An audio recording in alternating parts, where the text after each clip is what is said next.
Bueno, muchísimas gracias a todos por demostrarnos cómo la innovación, cuando nace desde los valores, se convierte en una verdadera fuerza de transformación educativa. Y ahora sí, ha llegado uno de los momentos más esperados de este simposio. Es un honor contar con José María Álvarez Payete, antiguo alumno SEC, expresidente de Telefónica y una de las voces más influyentes en tecnología e innovación en este país. Bajo su liderazgo, Telefónica impulsó una visión humanista y ética de la revolución digital, recordándonos que el progreso solo tiene cabida si se pone a las personas en el centro. Señor Álvarez Payete, es un honor recibirle.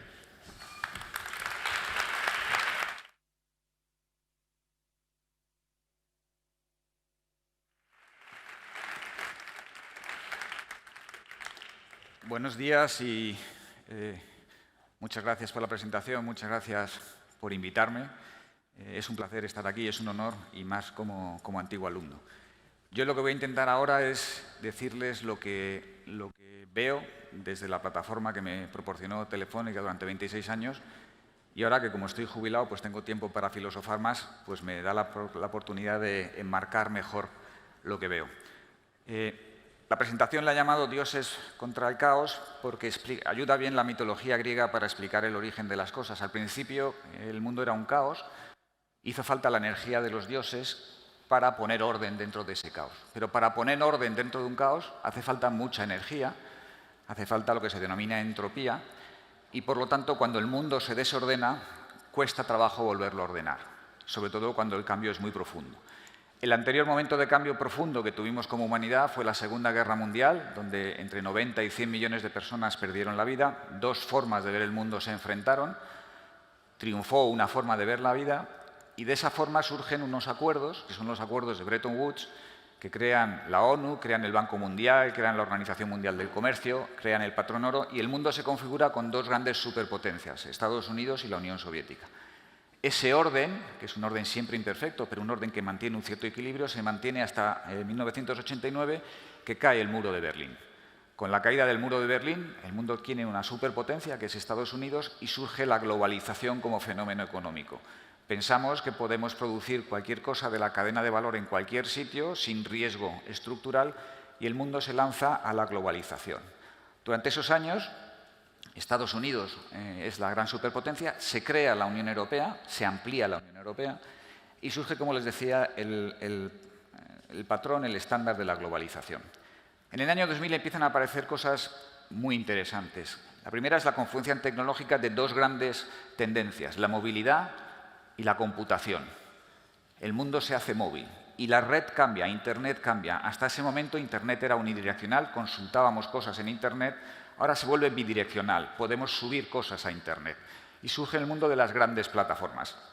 Se crean grandes actores económicos que consiguen una gran escala a través de estas plataformas digitales, porque es posible tener productos y servicios en cualquier parte del mundo en la palma de tu mano. De repente, en los últimos 5 años empiezan a surgir lo que en términos económicos se llaman cisnes negros. Eventos espectaculares que cambian todo, que tienen un impacto profundo, que son impredecibles o parcialmente impredecibles y que alteran el futuro de la sociedad. El COVID es uno de ellos, es una pandemia. Nunca habíamos vivido una pandemia antes como nuestra generación, la anterior fue 100 años antes. Pero surge también una guerra muy profunda en territorio europeo, con el caso de Ucrania. De repente, en Alemania descubren que no pueden calentar los hogares en invierno porque no tienen el suministro de gas ruso y surge la inflación como fenómeno estructural.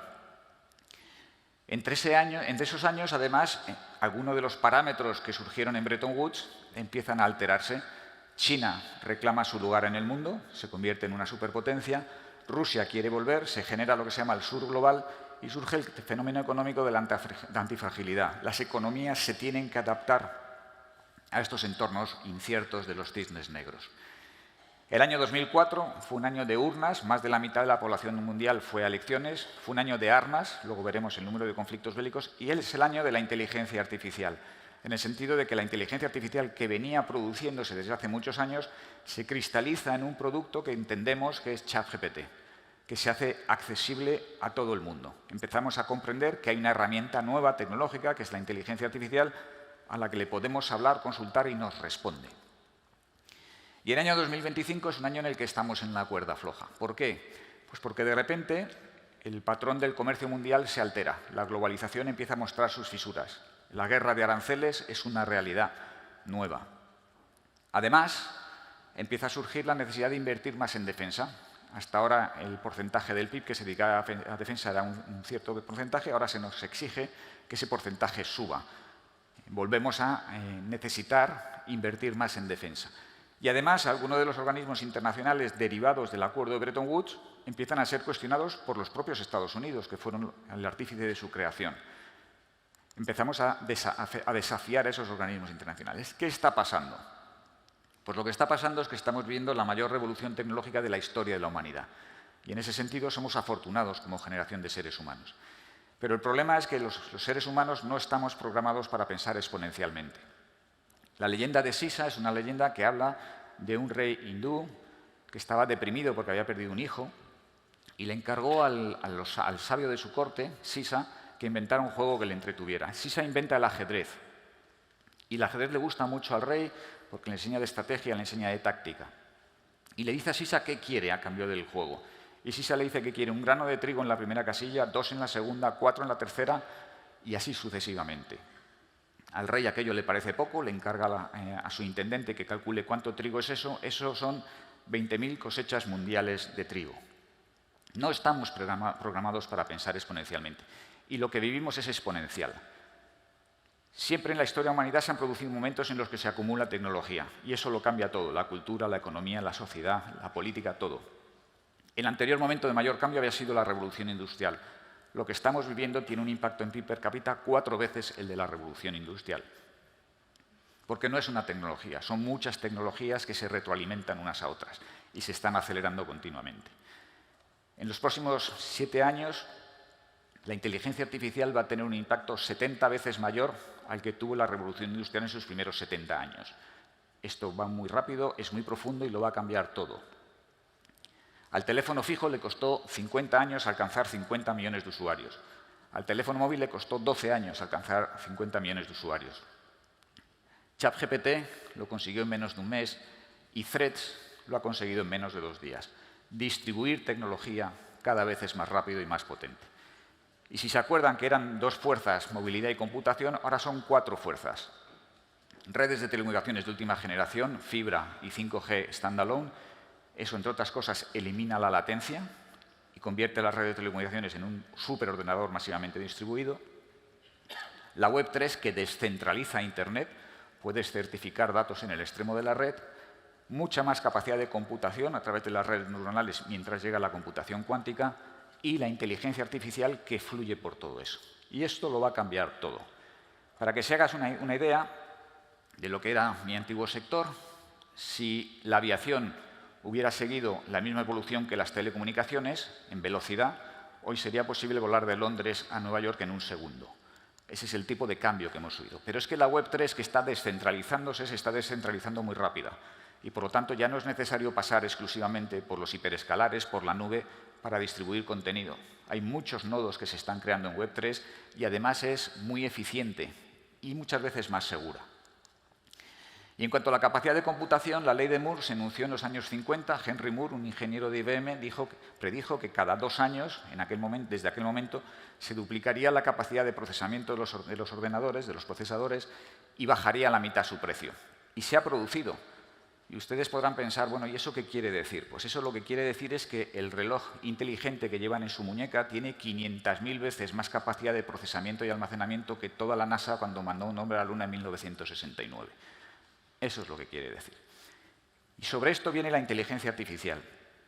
Y la inteligencia artificial viene muy rápido. La curva azul oscura es cómo se adoptó Internet en años desde que se lanzó, y la curva azul clara es cómo se está adoptando la inteligencia artificial. Esto viene muy rápido. Y por lo tanto, tenemos que saber todos que vivimos tiempos extraordinarios. Estos no son tiempos normales. Y como generación de seres humanos, no ha habido ninguna otra generación que haya vivido un nivel de cambio como el que estamos viviendo nosotros. Esta es una encuesta que se hace a los que participan en el foro de Davos, en el World Economic Forum, de cuáles son las cosas que más les preocupan de cara a los próximos 2 años y de cara a los próximos 10 años. Se empiezan a colar en blanco, ven ustedes, aspectos que tienen que ver con mal uso de la tecnología, desinformación, ciberespionaje. Pero no pierdan de vista este de aquí, la desigualdad, porque este es quizás el principal problema que tenemos como humanidad. Si uno le pregunta qué mundo vivimos, no somos conscientes, porque solo somos conscientes de la guerra de Ucrania y la de Gaza, pero es el mundo más conflictivo desde 1946, por número de conflictos armados que están vivos en este momento y por número de países que están afectados por esos conflictos. Es un mundo muy bélico en el que ya estamos viviendo. Hay un think tank inglés que se llama el think tank del juicio final, que calcula en función de una serie de parámetros a cuánto tiempo estamos de un posible holocausto nuclear. Yo nací en 1963. En aquel momento fue la crisis de los misiles de Cuba. En aquel momento se estaba, según este cálculo, a 12 minutos de una crisis nuclear. El cálculo este año dice que estamos a 1 minuto y 29 segundos por el número de conflictos que tenemos. Y el problema es que antes las guerras eran por tierra, mar y aire. Ahora siguen siendo por tierra, mar y aire, pero se ha añadido el espacio, el mundo satelital, se ha añadido el ciberespacio y se ha añadido también la desinformación, lo que se llaman las amenazas híbridas. Y normalmente cuando va a haber una guerra viene precedida hoy en día por una amenaza híbrida, que es una campaña masiva de desinformación y una campaña masiva de ciberataques. Porque como estamos expandiendo mucho el número de cosas que conectamos a Internet, encontrar vulnerabilidades es más sencillo, porque hay más perímetro a defender. Y no sabemos, porque el problema que tienen los datos es que son abstractos, los datos no se ven. Pero hoy en día ya, más de la mitad del tráfico de datos que va por las redes de telecomunicaciones no es humano. Son máquinas hablando con máquinas y máquinas hablando con personas que creen que están hablando con personas. Pero es que el 37% del tráfico total es cibercrimen. Es como si 4 de cada 10 coches fueran cibercriminales. Va desde crimen pequeño, robo de identidad o phishing, hasta denegación de servicio o ataques más estructurales. Los datos no se ven, pero están pasando. Y por lo tanto lo que tenemos que preguntarnos es si esta tecnología es una utopía o una distopía. ¿Va a ser bueno o va a ser malo? Como todo depende para lo que se use. De los 5 mayores riesgos que veíamos antes, desinformación y polarización social. Estos están directamente vinculados con la tecnología. Cuando uno le pregunta, hace una encuesta mundial de qué opina la gente en el mundo sobre si la inteligencia artificial va a ser buena o mala para la humanidad, no hay un consenso. Es más, de este a oeste cambia. Hacia el este hay mucha más gente que piensa que va a ser bueno. Según nos movemos hacia el oeste, ese consenso va cambiando. Y por lo tanto es difícil alcanzar un acuerdo. Porque la inteligencia artificial ya es capaz de inventar. Ninguna de las imágenes que están viendo en pantalla en estos momentos existe. Han sido todas creadas por inteligencia artificial. Cada vez son más perfectas. Esto ya existía hace años, pero cada vez son más perfectas. Pero es que estos vídeos que ven tampoco son reales. Esto no ha pasado nunca. Son vídeos que son prácticamente imposibles de distinguir de la realidad. Estos vídeos tienen un nivel de detalle y de creatividad brutal. Y cuanta más información se le mete al LLM, más perfecto son los vídeos. Y ahora les voy a poner un ejemplo de cómo la inteligencia artificial no simplemente ya crea vídeos y tal, sino que es capaz de simular capacidades humanas como la empatía. Lo que les voy a poner ahora es una conversación entre un programador y una inteligencia artificial. El programador está optando a un puesto en ChatGPT, en OpenAI, y le pregunta a OpenAI qué tiene que hacer para conseguir ese puesto. Hey, how's it going? Hey, Rocky. I'm doing great. How about you? I'm awesome. Listen, I got some huge news. Oh, do tell. I'm all ears. Well, in a few minutes, I'm going to be interviewing at OpenAI. Have you heard of them? OpenAI? Huh? Sounds vaguely familiar. Kidding, of course. That's incredible, Rocky. What kind of interview? Well, it's for a software engineering role, but I just need to know, do I look presentable, professional? Well, Rocky, you definitely have the I've been coding all night look down, which could actually work in your favor. Todo esto para que vean, le gasta bromas, por supuesto responde a lo que le preguntan, emula empatía y además le dice cosas que cree que le pueden ser útiles. A finales de los años 40, Alan Turing, que entre otras cosas descifró durante la Segunda Guerra Mundial la máquina Enigma, emitió un test, fíjate que eran 13 preguntas para saber si una persona estaba hablando a una máquina o a una persona. El test de Turing se pasó en los 90 por una máquina. Y ahora estamos camino de este último paso que ven arriba, quédense con ello, que se llama la inteligencia artificial agéntica. Ya no es que piense o que emule pensamiento, es que decide, tiene capacidad de decidir. Y es un momento crucial en la historia de la humanidad, porque tenemos que decidir qué cosas queremos que decida la máquina y qué cosas no son delegables para que decida la máquina. Y esto es una carrera por la predominancia, por la hegemonía del mundo en el mundo de la inteligencia artificial. La curva azul es las prestaciones de ChatGPT, de OpenAI, la curva roja es de DeepSeek, que es tecnología china. En prestaciones está por encima DeepSeek porque como hubo restricciones a la exportación de chips de última generación de Estados Unidos a China, China tuvo que cambiar la configuración y creó un modelo más eficiente con unos chips menos potentes. Esta es una carrera que está acelerándose. Todas estas plataformas que ven ustedes aquí son disponibles comercialmente. Ustedes pueden desde componer una ranchera hasta generar modelos 3D, solucionar retos matemáticos, crear vídeos como los que hemos visto antes o diseñar medicinas. Esto ya es posible con inteligencia artificial hoy en día. Y cuando se aplica a robots, inteligencia artificial aplicada a robótica, los robots empiezan a tener destrezas casi humanas.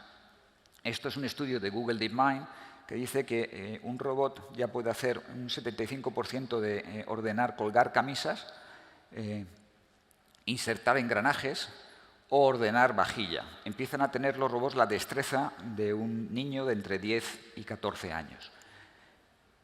Y hay ya científicos que se están preocupando por esto. Tenemos que parar a pensarnos. Aquí tienen una cita de un premio Nobel de Física del 2024 porque empezamos a crear seres. Es la primera vez que el ser humano no es el único ser capaz de pensar en la forma que tenemos nosotros conceptualizado de pensar o de emular pensamiento. Quizás no piensan, pero están emulando pensamiento. Esto es cómo funciona una red adversativa. El robot, el ordenador, el programa generador tiene esa imagen. El discriminador tiene esa imagen y el generador tiene el mandato de generar una imagen lo más parecida a esta posible. Se hablan entre ellos y el discriminador le enseña al generador diciéndole por qué, en qué porcentaje no es exacto lo que está creando. Se están enseñando entre ellas las máquinas, ya no necesitan aprender de los humanos. Y por eso la inteligencia artificial autónoma es algo que nos tenemos que tomar muy en serio. ¿Qué decisiones queremos delegar? Y este es el momento de hacerlo. Porque si no, los robots empiezan ya a tomar decisiones. ¿Y qué pasa si no nos obedecen? Esta es una noticia de julio de este año del País. Anthropic es una compañía como OpenAI, potente y tiene un modelo LLM que se llama Claude. Claude es de los más avanzados y en el mundo de empresas ya está en cuota de mercado parecido a ChatGPT. Hicieron un experimento diciéndole al director del programa de Claude que le dijera a Claude que lo iban a desenchufar, que lo iban a desactivar progresivamente porque habían creado un modelo superior a él. La reacción de Claude fue decirle a su director de programa que si hacía eso, él enviaría a la mujer del director las pruebas de su infidelidad, emails que probaban que le estaba siendo infiel. Y no es porque Claude quiera fastidiar al director, es porque a Claude le dieron la instrucción de ser el mejor programa LLM y hasta que no la cumplan no va a parar. Empezamos a tener cosas, reacciones de la máquina que no comprendemos y que no están programadas. Y por lo tanto el mensaje es que este no es el momento de la tecnología ya está aquí. Es el momento de las ciencias sociales, es el momento de decidir cómo queremos que esto pase, porque está presentando desafíos sociales de primera magnitud. El primero, pensamos que la democracia es aspiracional, que todo el mundo aspira a una democracia. Eso no es así. El porcentaje de personas en el mundo, de población mundial, que se rige por un sistema democrático pleno, está en uno de sus momentos más bajos. Y además, y esta es una noticia de La Vanguardia, una encuesta reciente en la Unión Europea le preguntó a los jóvenes de menos de 30 años si pensaban que la democracia era el mejor sistema de gobierno. El 54 o 55% dijo que sí, pero el resto dijo que no. Y por lo tanto, tenemos que tener en cuenta que hay una parte de la sociedad que empieza a no sentirse representada por esto. Y esto me lleva al mundo de la desinformación. En el mundo anterior, en el mundo analógico, nos habíamos dado una cadena de valor para la producción de información. Desde que se produce hasta que se toma una decisión, había la distribución, la adquisición, la evaluación, la toma de decisiones. Había una forma de generar información, un proceso socialmente aceptado, de hecho, muchas veces reconocido en las constituciones de los países. El problema es que las redes sociales han roto eso. Se puede pasar directamente desde la producción de que pasa algo a la distribución sin pasar por esa cadena y sin que nadie certifique si eso es cierto o no es cierto. La mayoría de los jóvenes hoy en día ya no se informan por los canales tradicionales, se informan por redes sociales. Y si se les preguntan a quién da más credibilidad de la gente que nutre en redes sociales, os dirían, en primer lugar, el mundo académico, los científicos, y eso es bueno. En segundo lugar, los pares, sus pares, y a sus pares los consideran los influencers. Los medios de comunicación tradicionales están muy abajo en la cadena. Es decir, se está desestructurando la forma de generar.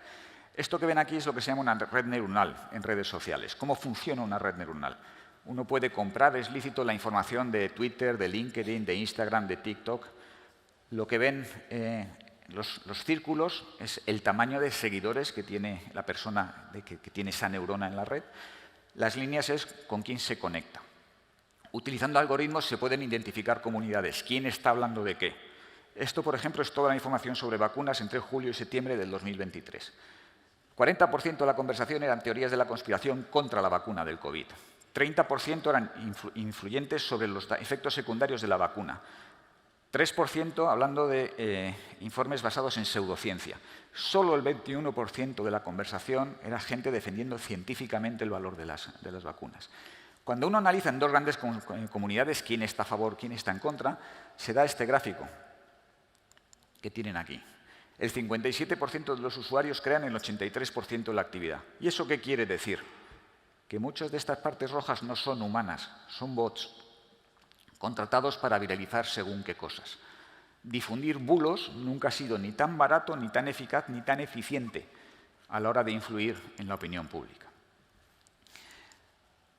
La polarización que ello conlleva es que cada vez nos creemos más aquello que nos queremos creer y oímos menos aquello que no nos gusta.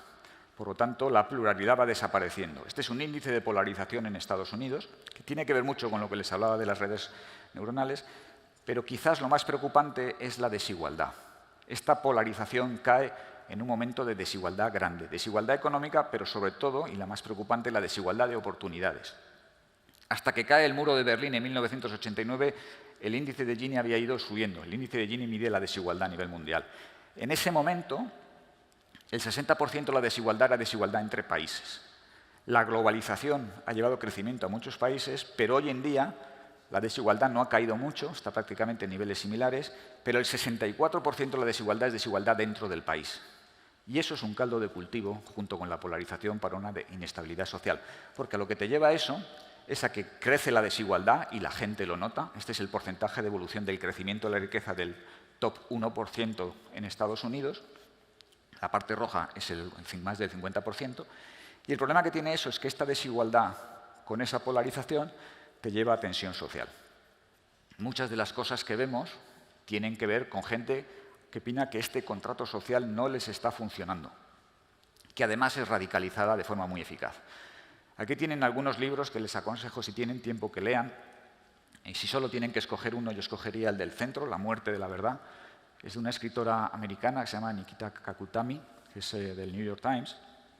Básicamente son 170 páginas que explican por qué ciudadanos americanos asaltaron el Capitolio cuando Biden gana las elecciones. La muerte de la verdad es un grabado de Goya. Es un grabado de Goya, es uno de los caprichos de Goya. Goya ya hablaba de la desinformación en su momento. La muerte de la verdad es una doncella que ha muerto, la mitad de la gente que la está velando está alegre y la otra mitad está muy triste. El problema que tenemos es que la verdad es una de las piedras angulares de la democracia de nuestra sociedad y la verdad está siendo atacada. Y el problema es que esto va a seguir impactando. La inteligencia artificial va a afectar al empleo, va a aumentar el empleo, va a destruir empleo, va a crear mucho empleo también, pero nos va a generar inestabilidad. Y esta, por primera vez, hace que los más afectados por el empleo son los jóvenes. El paro junior está superando al paro general por primera vez en 40 años. Y eso rompe el ascensor social. Esta generación no tiene garantizada que va a vivir mejor que sus padres. Y eso es un drama que como sociedad no nos podemos permitir. Tenemos que rebelarnos contra ello. Se van a generar muchos empleos. Y muchos de esos empleos no sabemos ni cuáles son. Aquí tienen algunos de ellos. Y por lo tanto es difícil para el sector educativo anticiparse a eso. Tendrá que adaptarse muy rápidamente. Pero hay ciertas cosas que tienen parámetros comunes. Por lo tanto, el desafío que tiene el sector educativo es asumir el rol social que tiene de amortiguar esa tensión que existe desde la destrucción de empleo a la creación de empleo. Una parte tendrá que ser solidaridad, pero una parte importante tendrá que ser educación. Porque además, las ofertas de empleo relacionadas con la inteligencia artificial están subiendo, pero hay poca, la demanda está subiendo, hay poca oferta, y todos los trabajadores de todos los sectores van a tener que reentrenarse. Hay pocos empleos, prácticamente ninguno, que no vaya a estar de alguna forma afectado por la inteligencia artificial. No es que se vayan a ir al paro, sino que necesitan recapacitarse y, por lo tanto, las plataformas de recapacitación son importantes. En Telefónica tenemos, y sigo hablando de Telefónica porque sigo sintiéndome muy cercano a esa casa, el mayor programa de recapacitación de Europa. Más de 26.000 trabajadores se han entrenado porque dijimos qué empleos iban a desaparecer, cuáles se iban a crear, en qué periodo, y la gente podía diagnosticarse ellos mismos de cuáles eran las capacidades que les faltaban para llegar a ese nuevo empleo. Ese esfuerzo educativo hay que hacerlo. Y esta no la he puesto por ustedes, esta ya estaba. La parte de la derecha son los luditas en los 1840 destruyendo telares en el Reino Unido porque les quitaban el empleo. Luego hubo más empleo y de más calidad con los telares. La parte central son profesores de matemáticas manifestándose contra las calculadoras en los años 50. Y lo que tienen aquí son manifestaciones que se empiezan a convocar contra la inteligencia artificial. Esto va a aumentar la productividad, pero está afectando a todos los sectores. Los programadores de código están siendo afectados con lo que se llama el vibe coding. Los consultores están siendo afectados con la banca de inversión. Sectores que parecían inmunes a esto y que solo dependían del ciclo económico tienen una vulnerabilidad tecnológica enorme. Y va a aumentar la productividad. Esto va a generar riqueza. Cómo se reparta esa riqueza y cómo generemos esa riqueza, de qué forma socialmente responsable, es lo que marcará el futuro. Y ahora, para aquellos que tengan hijos adolescentes o aquellos que sean profesores de adolescentes, un libro que les recomiendo especialmente se llama La generación ansiosa. Es de un sociólogo, se llama Jonathan Haidt, y básicamente lo que ha hecho es un estudio en general en el mundo occidental de qué ha pasado con los jóvenes desde que se ha multiplicado el uso de las redes sociales. La primera conclusión es que ha aumentado mucho los casos de depresión. Y si se fijan, ha aumentado más en chicas que en chicos, pero ha aumentado mucho. La siguiente pregunta es, ¿en todos los tramos de edad? No. Entre los 18 y 25 más que en los demás, porque nosotros, los que no somos nativos digitalmente, tenemos actividad en redes sociales, pero ellos han nacido ya en ese mundo. Y cuando uno se pregunta por qué, es porque se aíslan socialmente, se les priva del sueño, tienen sensación de que se pierden algo permanentemente, lo que se llama el FOMO, Fear of Missing Out. La atención es fragmentada, es una atención es corta en el tiempo y además genera adicción. Y eso lo que hace es que tienen muchos amigos en el mundo digital, pero tienen cada vez menos amigos en el mundo real. Y por lo tanto esa amistad digital no les está llenando de la misma forma que les llenaba la amistad real. Y cuando uno ve, como les decía, los casos de depresión entre chicos y chicas, estos en el Reino Unido directamente relacionados con cuántas horas pasas ahí metido, más de 5 horas al día se dispara la depresión, es porque las redes sociales, para capturar su atención, para que pasemos más tiempo ahí metidos, porque cuanto más tiempo pasemos ahí metidos, mejor te pueden perfilar y mejor te pueden vender publicidad, utilizan herramientas sin considerar el impacto social que tienen. Los filtros en Instagram o los filtros en TikTok hacen aspirar a ideales de belleza que no existen, a chicos y a chicas, y por lo tanto son frustrantes por definición. Pero nadie considera el impacto que eso tiene en los chicos. Y cuando uno se les pregunta por su autoestima, la autoestima está desplomándose. Y si se fijan, más en chicas que en chicos. Esto no es aceptable. Este tipo de situaciones no las aceptaríamos en el mundo previo con temas más físicos como la droga o la pornografía. Pero está pasando. ¿Y por qué pasa esto? Yo soy economista y a mí me gusta mucho analizar los temas, porque hay una economía de los datos. Ha surgido una nueva economía de la que no somos conscientes, pero que hay una parte que sí que es consciente y que tiene mucho valor. Cada uno de nosotros, como somos personas y estamos conectadas a Internet, estamos conectando cada vez más cosas a Internet. Ya no solo el teléfono móvil, el anillo o el smartwatch o lo que llevemos. Hay casi 30.000 millones de personas y cosas conectadas a Internet y sigue creciendo. Cada uno de nosotros generamos 84 gigas de datos al día. Pero es que un solo coche conectado, que vamos a conducir nosotros o vamos a ir sentados nosotros mientras se conduce solo, genera entre 5.000 y 20.000 gigas de datos al día. Esto va a seguir creciendo. Los datos es una economía. ¿Por qué? Porque pasamos 1 millón de años cada día en redes sociales. Si sumamos el tiempo que pasa cada individuo en redes sociales, eso es 1 millón de años. 1 millón de años es lo que tardamos en pasar del Homo erectus al Homo sapiens. Mucha información nuestra, cada vez más, y de nuestro entorno, va directamente a las redes, al mundo digital. Y es un mercado que existe, es lo que en economía se llama un mercado ausente. La demanda sabe que existe y sabe que eso vale mucho, pero no quiere que la oferta lo sepa. ¿Por qué? Porque hay un mercado secundario ya de datos. Muchos de los datos que dejan ustedes en redes sociales, que son fragmentos de su información, ellos se los venden entre ellos para poderles perfilar mejor. Ese mercado existe, pero sin embargo a nosotros no nos beneficia. Porque toleramos en el mundo digital cosas que jamás toleraríamos en el mundo real. Jamás toleraríamos que un cartero leyera nuestras cartas. Y sin embargo le damos acepto a que en Gmail una máquina pueda leer todos nuestros correos para entrenar modelos de LLM. La televisión inteligente que tengan ustedes en su casa, en sus primeros 15 minutos desde que la enciende, se conecta con 700 direcciones IP, mandando información, por supuesto, sobre lo que ven, pero si tiene micrófono o cámara, cuántos son, qué están haciendo y qué perfil tienen, incluso qué ropa llevan puesta. ¿Por qué? Porque no sabemos lo que valen nuestros datos. Yo ahora, como le puedo dedicar tiempo al mundo académico y me entretiene mucho, he buscado estudios que digan cuánto valen los datos. El único que he encontrado relevante es este de Jaron Lanier, que trabajaba en el Microsoft Research Center, que dice que una unidad familiar de 4 miembros en Estados Unidos, sus datos valen entre $20.000 y $46.000 al año.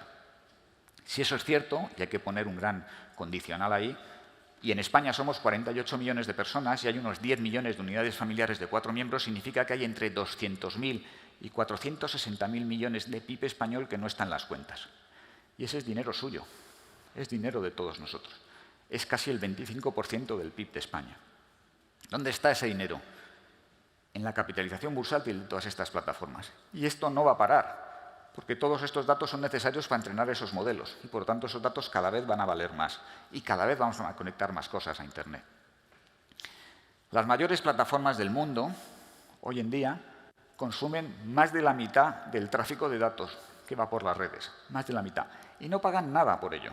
Les hemos dado distribución gratis, porque la cuota la pagan ustedes con su conexión a las compañías de telecomunicaciones.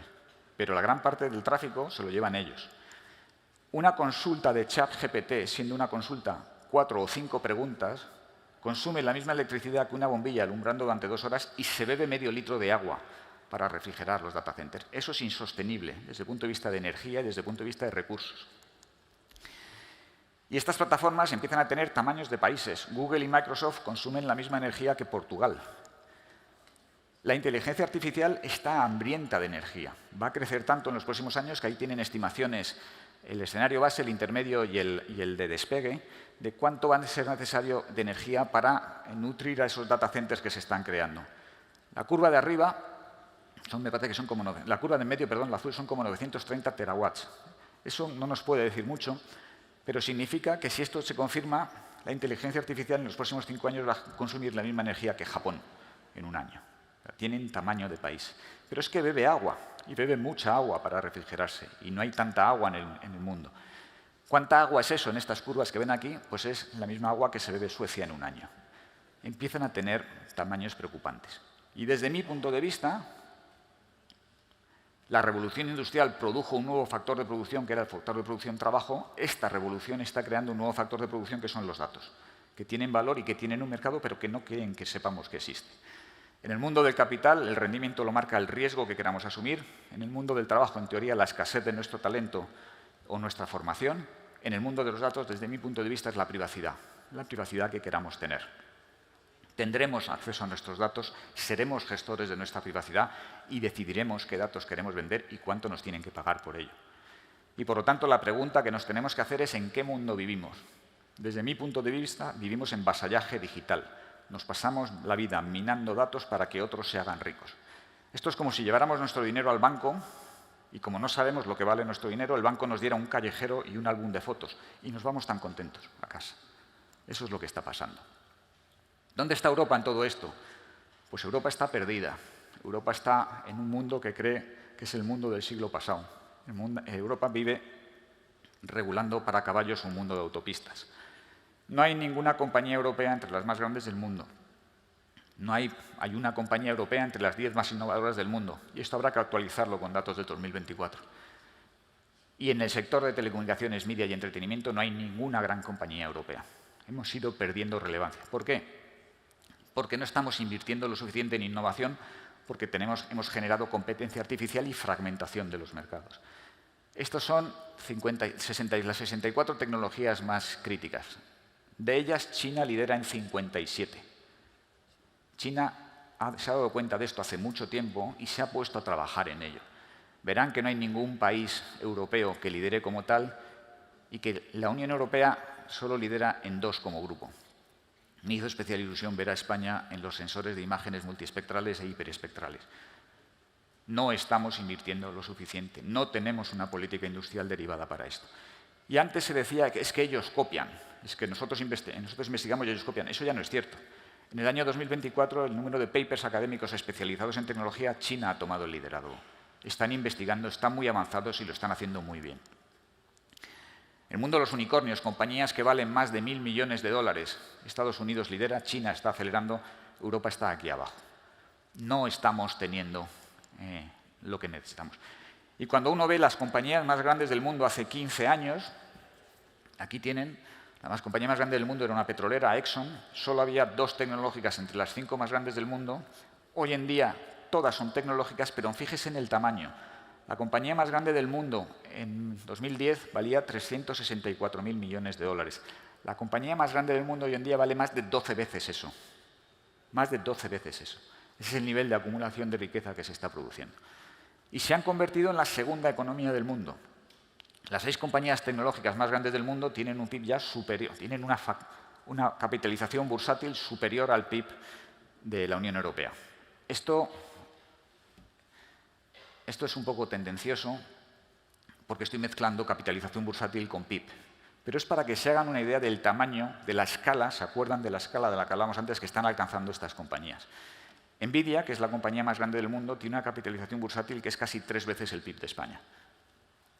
Y además, como han desbordado la soberanía tradicional de las fronteras de los países, es difícil someterles a una soberanía transnacional porque no existen organismos que regulen eso, ni desde el punto de vista regulatorio, ni desde el punto de vista de privacidad, ni desde el punto de vista de la competencia, ni desde el punto de vista de la soberanía. Hemos perdido eso.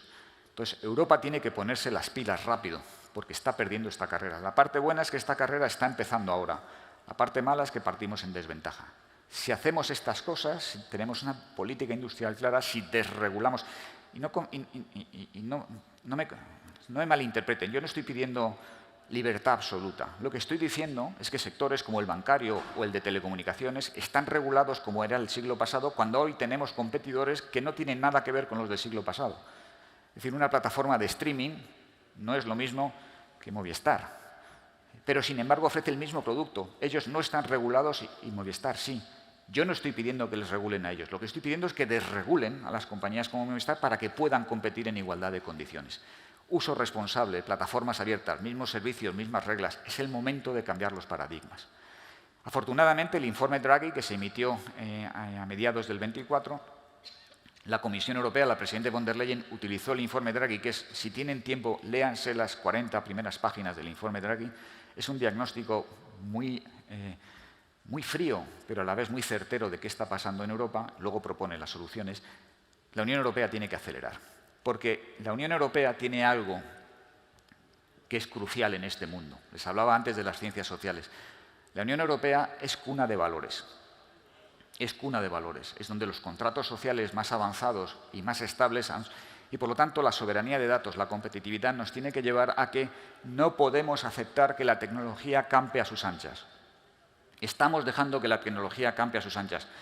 Es la tecnología la que da sentido a las personas y debe ser al revés, son las personas las que dan sentido a la tecnología. Y es el momento de hablar de esas cosas. Y por lo tanto, cuando uno tiene un nivel de disrupción como el que estamos viviendo y ninguna otra generación de seres humanos ha vivido algo parecido, no hay un libro al que agarrarnos. Tienen que ser los valores. ¿Cómo queremos que esto ocurra? No podemos dejar que sea la máquina la que haga lo que pueda hacer y que la sociedad tenga que recibir esos impactos sin más. Y, por lo tanto, creo que es tiempo de un nuevo contrato social. El contrato social derivado de la Segunda Guerra Mundial se está viendo desbordado por la tecnología por todas partes. El mundo ha cambiado y ha cambiado mucho. Hay nuevos actores, están pasando muchas cosas. Y ese marco ya no vale. Y hay muchos países que ya no aceptan ese marco. Desde el punto de vista de la ética, hay una corriente que se llama el dataísmo, que lo que dice es que personas y máquinas no somos más que algoritmos, y que las personas somos algoritmos bioquímicos, pero algoritmos. Y nuestro valor está en la información que generamos. Y por lo tanto, lo relevante es que el universo tenga un flujo de datos continuo, sin fricciones, que la humanidad tenga un único sistema de procesamiento de datos, que la libertad de información esté por encima de la libertad de expresión, es decir, que no se pongan freno a los datos que producimos, y que las experiencias humanas solo tienen valor si se conectan al flujo global de datos, es decir, si aportan algo a la máquina de inteligencia artificial. Y por lo tanto, ellos creen que los algoritmos tienen que tener mayor autoridad que la intuición humana. Creen que la máquina tomará mejores decisiones que el humano, que por definición es imperfecto. Y cuanto más datos tenga la máquina, mejor. Frente a eso, que es el dataísmo, créame, esto es una corriente filosófica hoy en día, debatida en entornos académicos, hay que volver al humanismo en el mundo de la inteligencia artificial. ¿Y volver al humanismo qué significa? Significa que el valor humano es intrínseco, está por encima del algoritmo. El algoritmo solo tiene sentido en la medida en que mejore la vida de las personas. Significa que las experiencias son sagradas, generen o no generen datos, porque es lo que nos enriquece como personas. Significa, por lo tanto, que los humanos somos el propósito final, no la máquina que tome decisiones. Y significa que la libertad de expresión tiene que estar por encima de la libertad de información. Mi privacidad es un bien sagrado que no debo ceder en base a un bien común que no sé muy bien cuál es. Y ahora, ayer hice una presentación parecida a esto y fui injustamente acusado de ser pesimista. Entonces, esta noche me tomo el tiempo de modificar la presentación y meter cosas que creo que la inteligencia artificial o la tecnología nos va a traer y que nos va a hacer avanzar. Creo que la tecnología siempre es buena al final para las personas, si es bien utilizada. La inteligencia artificial nos va a permitir descifrar los modelos en 3D de decenas de miles de proteínas. Nos va a permitir conocer mucho mejor los componentes químicos del universo. Nos va a permitir predecir con mucha más precisión desastres atmosféricos o incendios o inundaciones. Nos va a permitir generar valor evitando este tipo de desastres. Nos va a permitir diagnósticos que eran impensables hasta ahora. Este anillo o el reloj inteligente que lleven convierte en funciones discretas la temperatura corporal, nos la tomamos antes con un termómetro de vez en cuando, ahora es una función continua, mi tensión arterial, mi estado de ansiedad o no ansiedad. Todos esos datos metidos en un LLM pueden solucionar enfermedades que hoy no tienen solución y ya se está avanzando en ello. Nos va a traer cosas increíbles desde el punto de vista de observación del universo, los reconocimientos de imágenes, los reconocimientos de sonidos, la red satelital que se está creando nos va a permitir comprender mucho mejor el universo. Y además, hay un problema de eficiencia en la producción de alimentos y en la asignación de alimentos. El Smart Agro puede hacer que las hambrunas disminuyan sustancialmente en el futuro. Y luego, personas con discapacidad pueden encontrar solución a problemas que hoy no tenían. El mensaje, y tenía muchos más, pero no quería alargar mucho más la presentación, la tecnología siempre acaba siendo buena si es bien utilizada. El problema es el momento en el que se produce y cómo se adapta al marco social. Si se retrasa mucho la adaptación de ese marco social, se generan problemas muy serios. Yo creo que esto va a ser bueno, creo que va a ser muy bueno, probablemente uno de los mejores momentos de la historia de la humanidad, pero no podemos dejar que campe a sus anchas. Aquí tienen lo último, y esto mi mujer no me dejaba que lo pusiera, pero hoy ya puedo ponerlo, porque es lo que se llaman los interfaces neuronales. Desde hace ya 10 años hay una tesis que es nuestro cerebro produce información mucho más rápido que lo que nuestra voz es capaz de emitir. Por lo tanto, la voz es un algoritmo de comprensión imperfecto. Si pudiéramos conectar nuestro cerebro a la máquina, tendríamos mucha más información. No me acuerdo el dato exacto de cuántas películas en alta definición produce nuestro cerebro por minuto. Este año se ha producido por primera vez un implante neuronal en una persona que tenía deficiencias cognitivas y está empezando a funcionar. ¿Qué es el pacto social? Porque todo esto es, ayer me preguntaban, ¿qué propones? Yo lo que propongo es que nos paremos a pensar cómo queremos construir el futuro. O sea, ¿cuál es el objetivo que nos marcamos? Redistribución de la riqueza, solidaridad, sanidad universal. lo que creamos que es el modelo que nos ha traído hasta aquí y que Europa ha venido imponiendo o exportando. ¿Cómo definimos la dignidad humana? Para mí el dato es parte inalienable de la dignidad de la persona. No puede ser expropiado sin contrapartida, porque lo contrario es ser vasallo. ¿Cómo vamos a afrontar la desigualdad? No podemos tolerar lo que está pasando, porque si lo toleramos, la sociedad reaccionará. Los niveles de desigualdad son inaceptables, además fomentados por la polarización. ¿Cómo defendemos la verdad? Una red social dice que no es un medio de comunicación, porque no es responsable de lo que circula por ahí. Pero el algoritmo no es neutro. El algoritmo viraliza aquello que nos llama más la atención. Por lo tanto, no es un medio neutro, es un medio de comunicación. Y si es un medio de comunicación, tiene la responsabilidad de un medio de comunicación. ¿Cómo logramos que Europa recupere el terreno? Hay muchas más preguntas. Yo estoy ahora intentando participar en un equipo de investigación en el mundo académico para ver cuáles son las preguntas básicas en cada una de las ciencias sociales. Pero quédense con que necesitamos filósofos, necesitamos sociólogos, necesitamos antropólogos, necesitamos abogados, necesitamos economistas, necesitamos políticos que nos hagan ver o que nos ayuden a hacernos las preguntas que tenemos que hacernos. Esta es una cita que creo que es de Orwell, no lo tengo claro, pero que si no, pues les ruego que sean indulgentes, que dice que en tiempos donde el engaño es universal, decir la verdad se convierte en algo revolucionario. De esto no se habla. Y hay que hablar. Y hay que hablar. ¿Qué es la entropía? ¿Se acuerdan? No sé. Se ha bloqueado.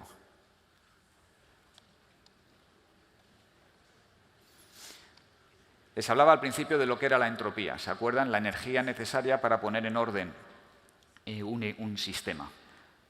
Este sistema se ha desequilibrado de tal forma que es muy difícil equilibrarlo. La energía necesaria es enorme. Y la pregunta que nos tenemos que hacer es ¿cómo ordenamos esto? ¿Quiénes son los dioses que van a ordenar esto? Tenemos los países, hemos hablado de Estados Unidos, hemos hablado de China, hemos hablado de la Unión Europea, hemos hablado del sur global, los países tienen algo que ver, pero es que de repente tenemos compañías que tienen el tamaño de países y que nos están afectando. ¿Los debemos considerar dioses? ¿O es algo que tienen que ser las personas? Las personas para mí significa la sociedad civil.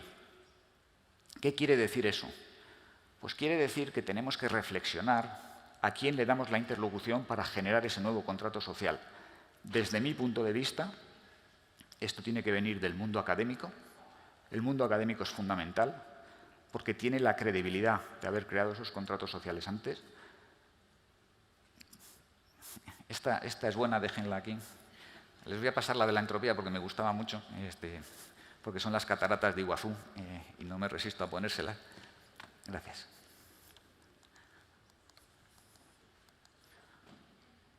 Eso es. Las cataratas de Iguazú generan una energía brutal que parece que es incapaz de encauzarse, pero sin embargo se encauzan. ¿Quiénes son los que pondrán orden en esto? ¿Les damos interlocución o nos mantenemos en el mundo de la soberanía de los países? Esta foto que ven ustedes aquí son todos los grandes líderes de las compañías tecnológicas del mundo. Y están todos juntos en un evento. Un poco más a la derecha está Tim Cook, también de Apple. ¿Qué evento es este? Es la toma de posesión del presidente Trump. Les estamos dando esa interlocución. ¿Queremos que esto sea así? ¿O debemos volver a sitios, a momentos como Atenas, o cuando se genera la filosofía que nos ha llevado hasta este punto? ¿O es en sitios como la academia, donde tenemos que poner el foco? ¿O son los parlamentos, donde tenemos que poner el foco? Eso es lo que tenemos que decidir. Obviamente, se imaginarán que yo soy más partidario de estas últimas tres que de las... que no significa que no tengan que tener algo que decir, pero no son los legítimos representantes de la ciudadanía. Y por lo tanto, ¿quiénes serán los nuevos dioses del Olimpo? Es algo que tenemos que decidir. Acabo con una nota optimista. Esto va a ser bueno, pero hay que ponerle orden. Muchísimas gracias.